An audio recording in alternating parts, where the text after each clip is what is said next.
Hey good morning. এখন বাজছে ঘড়িতে 4:50। চলে এসেছি আসানসোল স্টেশনে। আজকে যাচ্ছি কলকাতা।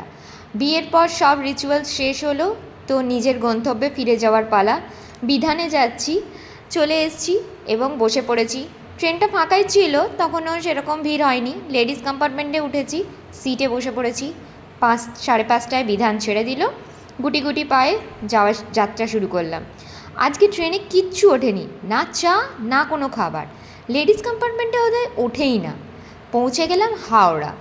হাওড়া স্টেশনে পৌঁছাতেই সে তো নাভিশ্বাস ভিড়, আর ফোন বের করে ভিডিও করা তো হয়নি। মেট্রো ধরে চলে এলাম টলিগঞ্জ। এই যে আমার বাড়ির রাস্তা। আমার বাড়ির রাস্তার সামনেই একটা ইনস্টিটিউট আছে, বুঝতেই পারছো, শ্যামাপ্রসাদ ইনস্টিটিউট, মানে কলেজটা। খুব সুন্দর, নিরিবিলি, শান্ত একটা জায়গা। পাড়াটা বেশ ভালো, আমার তো খুব ভালো লেগেছে। একদম চারিদিকে সবুজ গাছ বাড়ির সামনে। ইনস্টিটিউটের গেটটা একবারে আমার বাড়ির দরজার মুখে, তো যেমন স্কুলের ঘন্টা পড়লে শুনতে পাই সেরকমই। এই যে আমার বাড়ি। তো বাড়িতে তো কর্তামশাই নেই। মেট্রোতে নেমে তার কাছ থেকে চাবি নিয়ে নিয়েছি, সে আমার জন্য ওয়েট করছিল।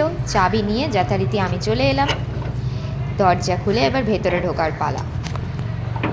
ভেতরে ঢুকে আগে ফ্রেশ হয়ে নেই, তারপরে তোমাদের সঙ্গে আবার আমি ভিডিও শেয়ার করব। একটার পর একটা দরজা খুলে ভেতরে ঢোকা। তো ফাইনালি এখনও সেরকমভাবে ঘর গোছানো হয়নি, আস্তে আস্তে টুকটুক করে গোছাচ্ছি। এই যে চলে এলাম।